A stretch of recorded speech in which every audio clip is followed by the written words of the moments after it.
is still under investigation. To substantiate my contact and communication held with Lieutenant General Mkhwanazi, I attach here 2 screenshots of the messages and phone calls held with General Mkhwanazi prior to and after he provided me with the affidavit. They are marked BP 19 and BP 25. Colonel, I've gone through all 7 texts. They appear to be neutral in content. You say you are traveling to Durban and that you would like to meet, and a few of the chats then mention where you are and you inquire where his office is. It's that kind of conversation, and he of course is responding also in that neutral manner. What I'm interested in is what you are seeking to establish by providing us with these texts. Thank you, Chair. The WhatsApp messages and the interactions shows the type of communication we had. The reason being is that we had communication, we have an understanding, we have a working relationship, we know each other. The communications don't come across as, like how it is now, if I can say. These were approachable conversations. During these conversations, he told me where he was. I met him. He was outside the Provincial Commissioner's office. He had his short pants next to his white bakkie, hands in the pocket. I had my hands in my pocket too, although he was a general, and we were chatting. We thereafter proceeded to his office where we had a conversation with regards to what I'd required of him. From there, at a later stage, we met again, this time at his house, where we had the same conversation. And I had his affidavit. I ran him through the affidavit of the first conversation when we first met, what it's all about. The affidavit was prepared. We discussed the affidavit. The affidavit concerns a major general who's one of the suspects in my cases, and what was outlined in his affidavit. He looked at the affidavit, he confirmed the affidavit, he signed the affidavit. What's more, when you look at the WhatsApp messages, you can see the greetings. You can see the friendliness in the greetings. A blessed Easter. Hi, Brian, first name. Blessed Easter to you and your family. It's not ordinarily how a senior ranking officer will address a subordinate. It will be official, whatever. But you can see the way we are interacting and relating to each other. During the time at his house in Umhlanga, in his home, we had a cordial chat about corruption and everything that's going. And I was always in praise of him because we had met on numerous occasions before.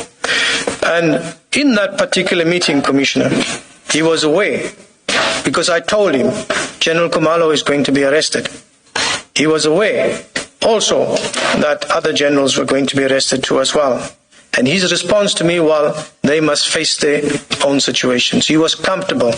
There was nothing abnormal.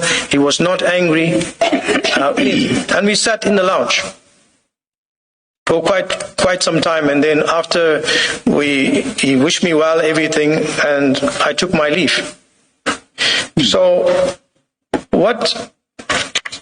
not very long after that, or a while later, the operation on the first matter commenced, which resulted in the arrest of 4 senior officers from crime intelligence. Everything was fine. There was no issues. Are you perhaps suggesting that if there was anything the matter, you would have expected him to react differently to you when you made contact through these chats? Exactly, Chair. From the time of our first meeting, where we chatted in his office, the time that we spent in his lounge, I'm invited to his home. Not to his office the second time, to his home. So the scenario itself tells you the trust in your home, where your family is.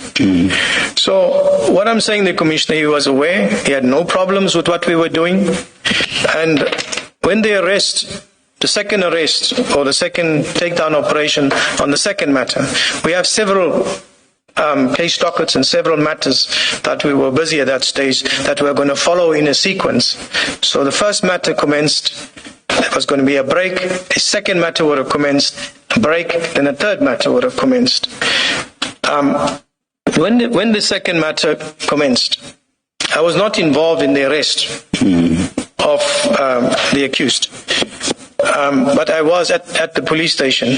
I need to mention, Commissioner. The first matter, is that the one where you say 4 generals were arrested or 4 senior subs members were arrested? Is that the first matter? The first matter is 1 general. Oh yes. And two senior officers and he was a warrant officer at that time. Yes. And then the general, was that General Kumalo? The first one? Yes. No, that was the CFO, General Lushaba. All right. And then the second matter, which one was that? The second matter was General Kumalo, General Lekalakala, General Lushaba, General Gabela, General Matondo, Brigadier Mkhwanazi, and Brigadier Ngube. That was the second matter. All right, thank you.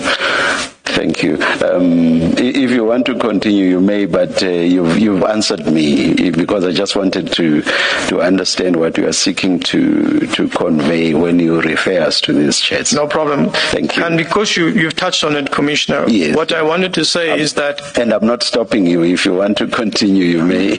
No problem, Commissioner. Yes. It's because I'm on that point that I know we're going to come back to those annexures. Yes. I'm just want to just put it in context that General Mkhwanazi was fine with the first case of General Lushaba. He was fine with the second case of General Kumalo on the 27th.